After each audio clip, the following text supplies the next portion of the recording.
Baik, bismillahirrahmanirrahim. Assalamualaikum warahmatullahi wabarakatuh. Perkenalkan, kami dari kelompok 6 yang akan membahas mengenai laporan keuangan dan jurnal penutup instansi pendidikan swasta.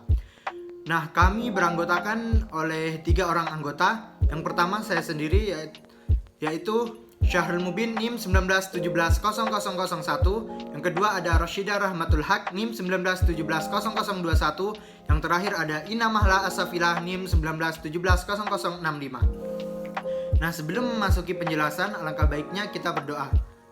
Al-Fatihah.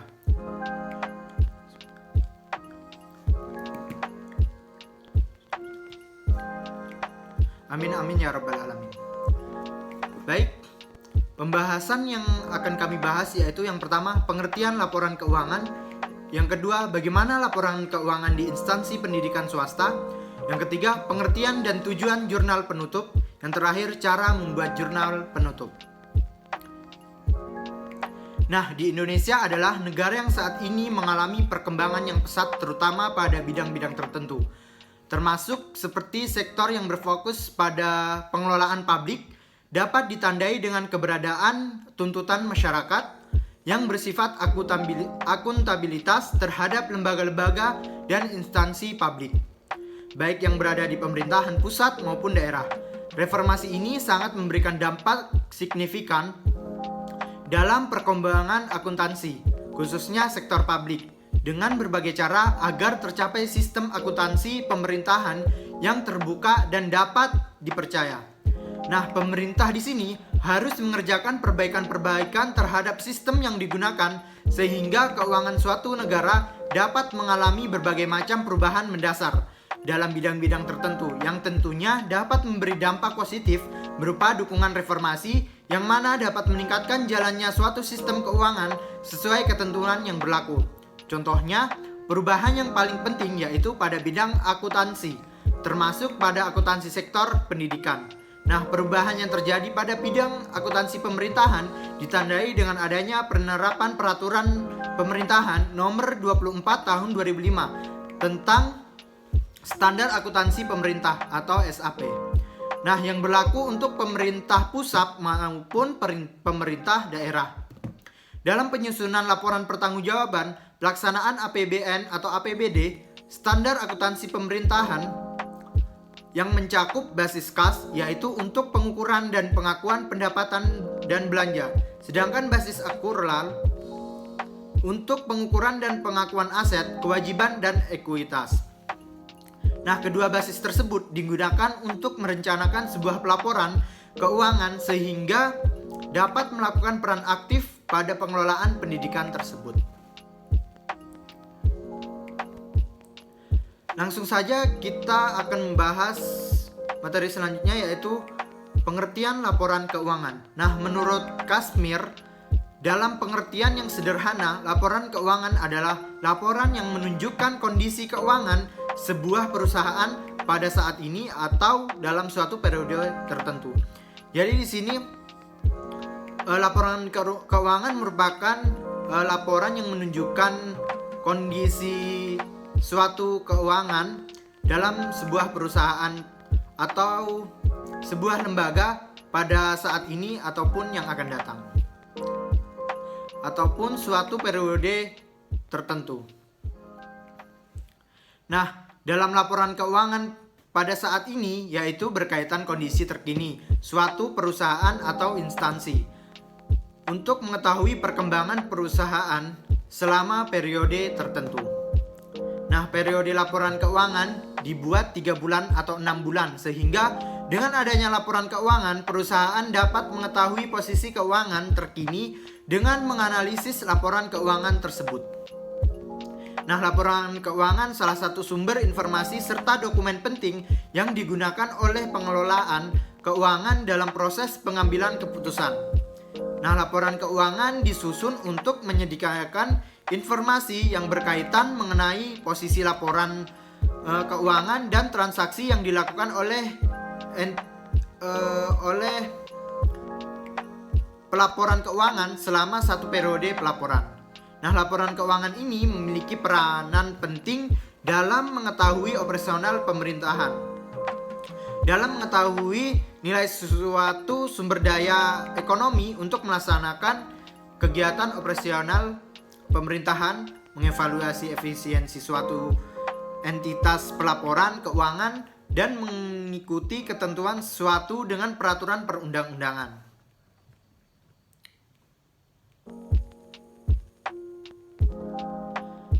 Nah, dalam pelaksanaan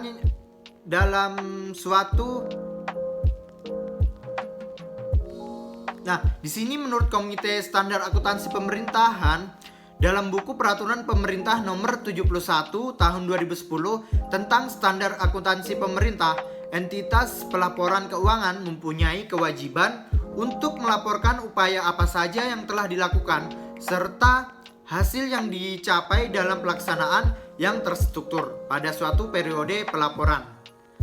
Untuk kepentingan yaitu yang pertama transparansi. Nah, transparansi di sini, laporan keuangan yang disajikan harus secara terbuka dan jujur dalam memberikan informasi keuangan sesuai dengan fakta yang sebenarnya kepada publik dalam hal pertanggungjawaban secara menyeluruh dalam pengelolaan laporan keuangan. Yang kedua yaitu akuntabilitas. Akuntabilitas di sini dalam laporan keuangan pertanggungjawaban mengenai integritas keuangan. Menyajikan dan melaporkan dalam mengungkapkan berbagai aktivitas dan kegiatan yang menjadi tanggung jawab dalam hak dan kewenangan tersebut. Yang ketiga yaitu manajemen. Di sini adanya perusahaan yang sehat seperti dalam perusahaan membagi tugas dengan jelas dan pertanggungjawaban yang dilakukan. Yang selanjutnya itu sistem yang memadai seperti uang pencatatan akuntansi yang dilakukan dapat memberikan informasi mengenai realisasi anggaran, mendukung perencanaan di mana anggaran merupakan pengendalian yang sesuai apabila didukung dari berbagai pihak. Yang keempat yaitu evaluasi kinerja. Evaluasi kinerja ini merupakan salah satu tujuan dalam pembuatan laporan keuangan. Evaluasi kinerja dilakukan untuk perkembangan laporan keuangan secara bertahap. Yang kelima yaitu keseimbangan antar generasi. Dalam keseimbangan ini dapat membantu pengguna laporan keuangan mengenai pengeluaran yang dialokasikan oleh pemerintah pada periode laporan yang diasumsikan apakah dapat menanggung beban pengeluaran tersebut. Nah, tujuan laporan keuangan dapat disimpulkan untuk memberikan informasi terutama yang bersifat keuangan pada pihak informasi terutama yang bersifat keuangan yang berpihak pada kepentingan dalam rangka pengambilan sebuah keputusan, terutama keputusan investasi dan kredit. Nah, berikut ini beberapa tujuan pembuatan atau penyusunan laporan keuangan menurut Kashmir. Yang pertama yaitu memberikan informasi tentang jenis dan jumlah aktiva atau harta yang dimiliki perusahaan pada saat ini. Yang kedua yaitu memberikan informasi tentang jenis dan jumlah kewajiban dan modal yang dimiliki perusahaan pada saat ini.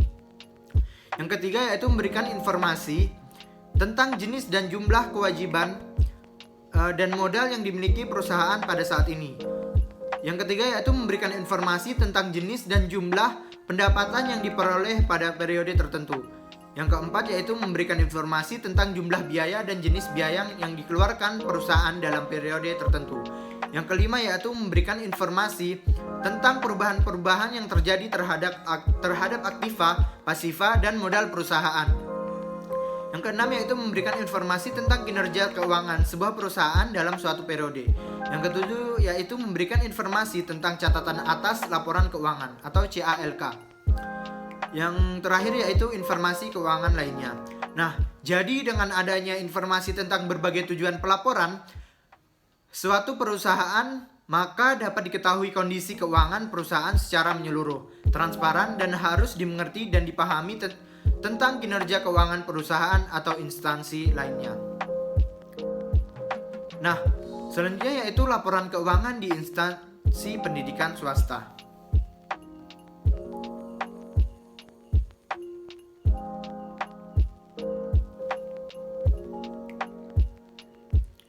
Laporan keuangan di sekolah swasta maupun negeri tidak jauh berbeda dengan laporan keuangan pribadi atau perusahaan dagang. Karena pada dasarnya sekolah serupa dengan perusahaan atau bisnis yang bergerak di bidang pendidikan, sehingga tetap ada 5 jenis laporan keuangan yang harus dicatat, yaitu yang pertama laporan posisi keuangan, yang kedua yaitu laporan laba rugi, yang ketiga yaitu perubahan ekuitas, yang keempat yaitu catatan arus kas, yang kelima yaitu catatan atas laporan keuangan. Nah, dalam proses penyusunan laporan keuangan diperlukan 7 jenis laporan berdasarkan 5 poin yang telah saya sebutkan tadi. Yang pertama yaitu pengklasifikasian transaksi keuangan yang terjadi di sekolah. Nah, dalam mengklasifikasikan transaksi keuangan yang ada di sekolah itu diperlukan membuat 5 pos atau akun utama, yaitu pos aset atau aktiva, contohnya adalah uang kas, perlengkapan piutang dan lain-lain. Pos liabilitas atau kewajiban, contohnya adalah hutang, pajak, tagihan dan lain-lain.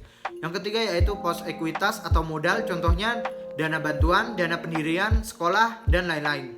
Yang keempat yaitu pos pendapatan atau revenue, contohnya pembayaran SPP. Yang terakhir yaitu pos biaya atau expenses, contohnya yaitu gaji karyawan, guru, dan seluruh staf, terus termasuk biaya untuk operasional sekolah dan lain-lain. Nah, kelima pos utama itu nantinya akan dikembangkan dan berisi lebih banyak subpos lagi. Misalnya dalam pos ekuitas akan ada subpos mengenai pos penambahan modal. Selanjutnya yaitu menganalisis pengaruh transaksi terhadap pos-pos laporan keuangan. Setelah membuat pos berdasarkan klasifikasi transaksi yang terjadi di sekolah, susunan laporan keuangan sekolah yang berikutnya adalah menganalisa pengaruh transaksi tersebut ke tiap pos. Contohnya, jika pada akhir bulan sekolah mengeluarkan uang sebesar 25 juta untuk gaji guru matematika, maka dalam susunan laporan keuangan akan tercatat seperti debitnya yaitu gaji guru dan karyawan sebesar 25 juta. Terus kreditnya yaitu kas sebesar 25 juta. Artinya transaksi ini mempengaruhi 2 pos, yaitu mengurangi uang dalam pos aset atau aktiva dan menambahkan uang dalam pos biaya atau expenses. Nah, dengan begitu Anda bisa tahu pengaruh tiap transaksi yang dilakukan di setiap sekolah terhadap tiap pos yang sudah diklasifikasikan tadi. Nah, dan tentunya tiap pos harus memiliki catatan yang since antara satu dan lainnya, yang harus berhubungan antara satu dengan yang lainnya. Jika pengurangan kas di pos aset adalah 25 juta untuk gaji, maka debit yang masuk ke pos biaya juga yaitu 25 juta. Dan begitupun dengan pos-pos yang lainnya terpengaruh dari transaksi tersebut. Nah, itulah tadi penjelasan yang telah saya jelaskan. Selanjutnya, materi selanjutnya akan dijelaskan oleh rekan saya. Terima kasih. Baik, Assalamualaikum warahmatullahi wabarakatuh. Saya Rosyida Rahmatul Haq, NIM 19170021. Di sini saya akan melanjutkan penyampaian materi dari saudara Syahrul. Baik, jenis laporan yang akan digunakan dalam penyusunan laporan keuangan yang ketiga yakni mencatat susunan laporan pertama dan kedua ke dalam jurnal akuntansi. Setelah seluruh transaksi sudah dicatat termasuk dengan adanya pengaruh ke setiap pos-pos, berikutnya adalah membuat jurnal akuntansi. Nah, di dalam jurnal akuntansi ini merupakan sebuah rangkuman dari seluruh pencatatan yang sudah dilakukan pada laporan sebelumnya, pada laporan pertama dan laporan kedua. Selain itu, jurnal akuntansi ini juga ditulis berdasarkan setiap transaksi yang terjadi di suatu lembaga pendidikan dengan mencatat pos mana saja yang berpengaruh. Nah, sebagai contoh, jika suatu sekolah, suatu lembaga pendidikan mendapatkan total uang SPP selama 1 bulan sekitar 50 juta rupiah, maka jurnal akuntansi yang akan ditulis yakni pada pos debit bagian kas itu ditulis sebesar 50 juta. Kemudian di kredit penerimaan SPP juga ditulis sebesar 50 juta. Nah, pembayaran SPP ini akan menyebabkan kenaikan dalam pos kas sehingga ditulis sebagai debit, sedangkan ia akan mengurangi jumlah penerimaan SPP dalam 1 tahun. Jadi pada jurnal akuntansi, seluruh transaksi yang terjadi dalam satuan waktu, misalkan dari 1 tahun, 1 bulan atau jangka waktu tertentu yang akan diinginkan dicatat dalam jurnal akuntansi. Nah, pada jenis laporan selanjutnya yang keempat, yakni memindahkan hasil catatan dari jurnal akuntansi yang sudah dibuat ke buku besar. Nah, langkah penyusunan ini merupakan memindahkan seluruh data yang terdapat pada jurnal akuntansi ke buku besar. Buku besar ini sendiri merupakan kumpulan dari rekening-rekening yang berisi data mengenai saldo atau nilai transaksi berdasarkan periode tertentu. Misalkan 1 bulan, 1 tahun, 1 triwulan, atau 1 semester. Yang nantinya buku besar ini akan sangat berpengaruh dalam tahap pembuatan neraca saldo dan neraca percobaan. Oke, yang selanjutnya yakni laporan yang kelima, yaitu membuat daftar saldo, neraca saldo, dan setelah buku besar selesai dibuat, selanjutnya yaitu adalah membuat daftar saldo atau sering kita kenal dengan neraca saldo berdasarkan periode yang sudah ditentukan. Kemudian dalam pencatatan neraca saldo ini sangat berhubungan dengan buku besar. Oleh karena itu diharapkan dari teman-teman dari pelaporan ini, penulisan dalam buku besar itu dibuat sejelas mungkin sehingga tidak membuat kesalahan, sehingga tidak menjadi masalah dalam penulisan atau penghitungan di neraca saldo. Nah, cara membuat neraca saldo yang paling mudah adalah dengan memosting masing-masing saldo dari setiap buku besar ke dalam neraca. Jadi pastikan buku besarnya ini jelas untuk data-datanya. Fungsi dari neraca saldo ini sendiri adalah untuk memeriksa bagaimana keluar masuk uang dalam laporan keuangan di lembaga pendidikan tersebut. Sebab dari kredit dan debit, setiap posnya itu harus sama antara kredit dan debitnya. Sehingga kita benar-benar tahu bahwa uang yang dikeluarkan itu benar-benar digunakan sesuai pada mestinya. Jadi yang uangnya keluar itu kita tahu outputnya ini kemana, dipakai sebagai apa, seperti itu. Selanjutnya yakni jenis laporan yang ke-6, yaitu membuat penyesuaian terhadap pos tertentu di dalam laporan keuangan. Nah, dari proses ini penyesuaian terhadap laporan keuangan ini dilakukan untuk menggambarkan keadaan kondisi yang sebenarnya terjadi. Jika karena kita tidak melakukan jurnal laporan penyesuaian, ditakutkan akan adanya laba yang terlalu besar atau mungkin sebaliknya kerugian yang terlalu kecil, kerugian yang terlalu besar sehingga tidak sesuai dengan keadaan keuangan yang sebenarnya. Ada 4 jenis nilai pos dalam laporan keuangan yang harus disesuaikan nilainya. Yang pertama yaitu adanya rekening pendapatan yang dilakukan di muka, rekening pembayaran yang dilakukan di muka, rekening penyusunan dan depresiasi aset tetap, serta rekening persediaan barang. Nah, contoh dari penyesuaian terhadap aset atau pos tertentu yang paling dapat kita lihat adalah pada aset. Sebagai contohnya, ketika suatu sekolah membeli suatu mobil untuk sarana antar jemput siswanya. Nah, untuk harganya sendiri ini 200 juta dengan masa ekonomi 10 tahun. Maka dalam jurnal penyesuaian adalah ditulis harga mobil 200 juta, kemudian nilai residunya ada 50 juta dan masa ekonomisnya selama 10 tahun. Nah, nilai depresiasi itu jumlah dari 200 juta dikurangi dengan 50 juta dibagi 8 dan dibagi 12, maka hasilnya adalah Rp1.562.500. Perlu diketahui dari hasil jurnal penyelesaian tersebut berarti nilai penyusutan aset dari mobil operasional yang diberi oleh sekolahan tersebut adalah Rp1.562.500 dari setiap bulannya. Nah, catatan ini harus dimasukkan dalam pos aset agar kita mengetahui nilai dari aset yang dimiliki itu sesuai atau tidak. Nah, ini dia proses yang terakhir, yaitu adanya menyusun laporan keuangan secara lengkap. Perlu diketahui, laporan keuangan yang terakhir ini tersusun dari posisi keuangan, laporan laba rugi, perubahan ekuitas, dan arus kas, dan catatan laporan keuangan. Jadi, angka yang ditulis dari laporan keuangan secara lengkap ini harus sama dengan apa yang ditulis di buku besar. Dan tidak lupa untuk menuliskan catatan penyesuaian aset yang dialami atau kita kenal sebagai depresiasinya.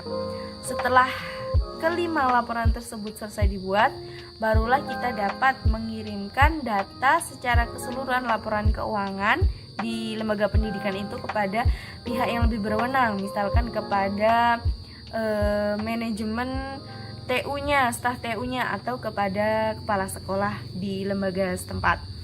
Nah, untuk saat ini banyak sekali aplikasi-aplikasi yang mempermudahkan kita untuk mengelola data keuangan.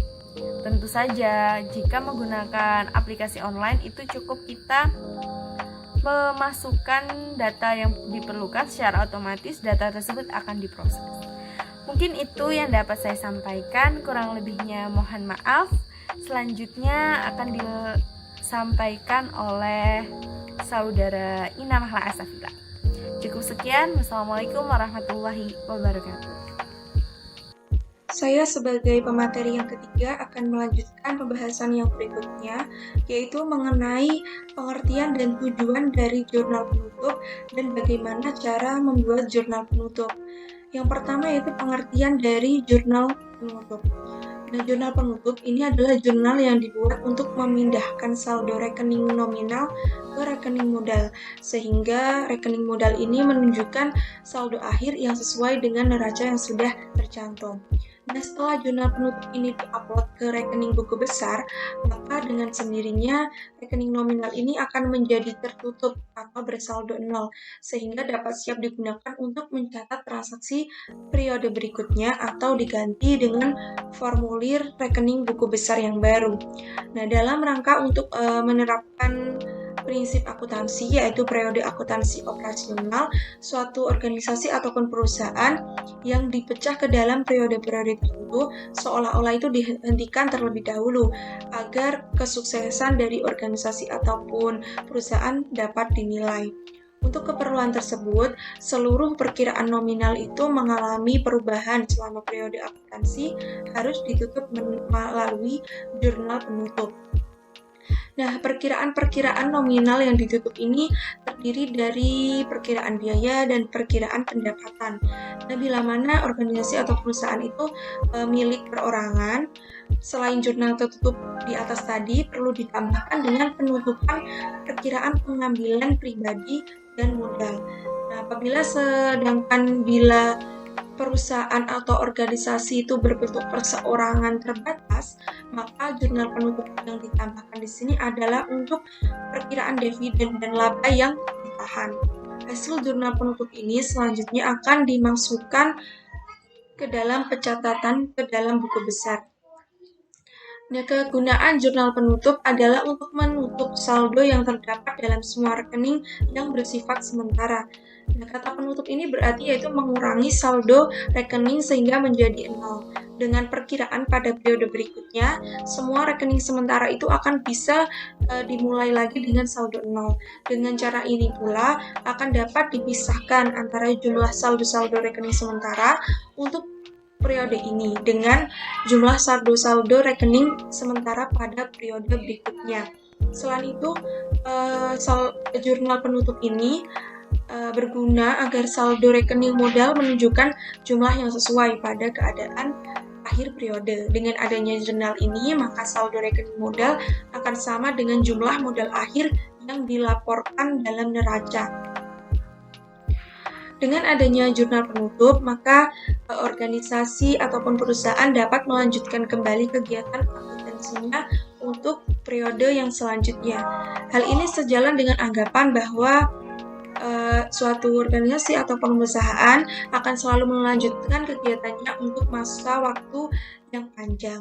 Adapun tujuan dari fungsi jurnal penutup yaitu yang pertama untuk memisahkan transaksi, akun pendapatan dan beban agar tidak tercampur aduk dengan jumlah nominal dari pendapatan dan beban pada tahun berikutnya. Yang kedua yaitu guna menyajikan neraca awal periode berikutnya setelah dilaksanakan penutupan buku. Yang ketiga agar mempermudah jika dilaksanakan pemeriksaan karena telah dilakukan pemisahan transaksi yang terjadi di periode sebelumnya dengan transaksi-transaksi pada periode akuntansi selanjutnya.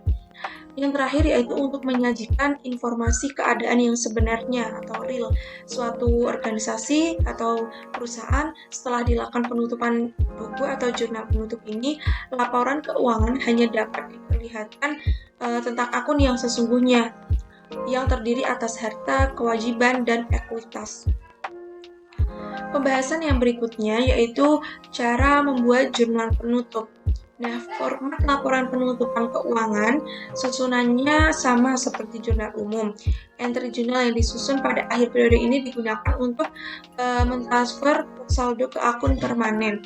Saldo yang ditransfer tersebut berasal dari akun nominal di dalam buku besar. Nah, pembuatan jurnal penutup ini dilakukan ketika penyusunan suatu laporan keuangan tahunan sudah selesai dilakukan.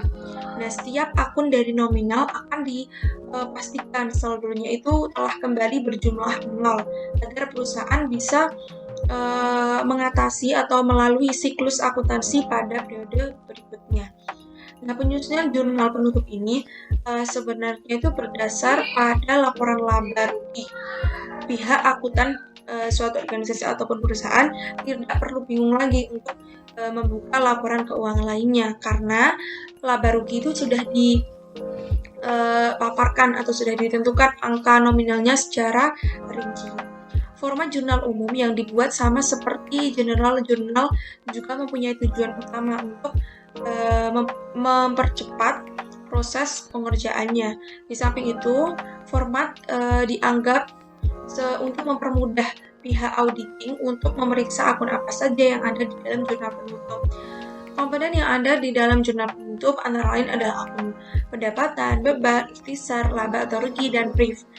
Nah, berikut ini adalah pemaparan atas komponen akun yang harus disusun dalam jurnal penutup pada akhir periode. Yang pertama yaitu akun pendapatan. Nah, akun pendapatan ini di dalamnya ada setiap transaksi yang terkait penghasilan yang diterima oleh instansi pendidikan dalam suatu periode. Pada umumnya, penghasilan dibedakan menjadi dua macam, yaitu akibat adanya kegiatan operasional dan pendapatan lainnya. Nah, pendapatan yang berkaitan dengan kegiatan operasional contohnya adalah pemasukan organisasi saat berhasil melakukan suatu barang ataupun jasa. Jenis pendapatan yang satu ini dipengaruhi oleh faktor produksi. Dan jenis pendapatan lainnya di dalam organisasi berhubungan dengan penghasilan kegiatan operasional utama. Misalnya karena adanya penjualan. Seluruh penghasilan tersebut akan diposting ke dalam buku besar akun pendapatan. Pada proses pembuatan laporan keuangan, setiap akun penghasilan di dalam buku besar itu akan ditutup dan dipindahkan ke saldo dalam ikhtisar laba rugi pada saat entry jurnal di akhir. Nah, akhir dari penutupan akun penghasilan tersebut cukup mudah, yaitu dengan membalik posisi saldonya. Akun penghasilan suatu organisasi atau perusahaan saat entry jurnal penutup adalah ikhtisar laba atau rugi. Akun pendapatan direkam pada posisi debit, sementara ikhtisar laba rugi menempatkan kredit. Nah, contohnya dalam tabel sudah ada di makalah, yaitu pendapatan jasa itu terdapat di debit, sedangkan ikhtisar laba rugi itu terdapat di kredit. Akun penghasilan mempunyai saldo normal yang berada di sebelah debit, sehingga pada saat entry jurnal penutup saldonya akan dipindahkan menjadi pasangan. Setelah jurnal penutup selesai dibuat, maka saldo itu, akun pendapatan itu akan berjumlah 0. Sedikit perbedaan dengan bidang jasa terkait akun pendapatannya. Pada perusahaan ataupun organisasi jasa biasanya pemasukan perusahaan akan dicatat ke dalam pendapatan usaha, sementara pada usaha dagang akan diposting pada akun penjualan. Yang kedua yaitu akun beban. Beban ini adalah suatu bentuk pengeluaran selama satu periode untuk menjalankan kegiatan operasional agar bisa mendapatkan keuntungan. Sama halnya seperti penghasilan, beban dibedakan menjadi 2, yaitu beban usaha dan beban lainnya. Akun beban usaha mempunyai hubungan langsung dengan kegiatan operasional organisasi. Contohnya dari beban usaha di antara lain penyusunan peralatan, pembayaran gaji, dan biaya listrik organisasi. Nah, jenis pengeluaran yang berkaitan yaitu beban lain-lain dalam hal ini tidak lain adalah pengeluaran yang tidak berkaitan secara langsung dengan kegiatan operasional. Bentuk pengeluaran lain-lain yang dibebankan pada organisasi ini salah satunya adalah beban bunga dari pinjaman bank. Cara penutupan beban ini dilakukan dengan memindahkan antara akun yang berkaitan dengan dalam jurnal. Akun beban ini diletakkan pada sisi kredit pada jurnal penutup, sebab saldo aslinya berada di debit sehingga harus dibalik. Pasangan di akun beban saat dicatat ke dalam jurnal penutup adalah ikhtisar laba atau rugi. Nah, ikhtisar atau laba rugi ini fungsinya yaitu untuk mengetahui jumlah total beban organisasi untuk menghitung profil perusahaan. Berikut adalah contoh mengantri jurnal penutup akun beban. Pada organisasi ataupun perusahaan, jenis pengeluaran dibedakan menjadi beban operasional dan administrasi umum. Nah, beban operasional ini adalah pengeluaran langsung milik organisasi yang berkaitan dengan proses penyelenggaraan dan penjualan. Beban administrasi umum adalah bentuk pengeluaran perusahaan untuk aktivitas manajerial yang bertindak untuk membuat perencanaan dan konsep penjualan. Kode beban ini disematkan di 2 tempat, yaitu area kantor dan pusat perdagangan. Yang ketiga yaitu ikhtisar atau laba rugi. Komponen berikutnya yang harus dicantumkan di dalam jurnal penutup adalah akun ikhtisar laba rugi. Cara yang digunakan untuk menutup ikhtisar laba rugi mempunyai sedikit perbedaan jika dibandingkan dengan akun beban yang lainnya. Akun ikhtisar laba rugi ini dapat ditutup setelah penyusunan laporan keuangan itu dengan cara memindahkan saldonya ke dalam rekening modal. Nah, di sini ada 2 cara yang bisa dilakukan untuk membuat jurnal penutup akun ikhtisar laba atau rugi. Ini tergantung pada kondisi organisasi, apakah kemungkinannya menjadi profit atau malah menjadi resiko. Nah, apabila organisasi mengalami laba di mana pendapatan lebih besar dibandingkan dengan beban, maka akun ikhtisar laba rugi akan dicatat pada posisi debit. Contohnya yaitu ikhtisar laba rugi itu dimasukkan dalam debit, sedangkan modal dimasukkan ke dalam kredit. Ada pula kemungkinan lain, bisa juga terjadi berkaitan dengan keuangan organisasi, yaitu timbulnya kerugian. Ketika suatu perusahaan mengalami kerugian tersebut, maka saat menyusun jurnal penutupan, akun ikhtisar laba atau rugi akan di-upload pada sisi kredit. Contohnya, sebagai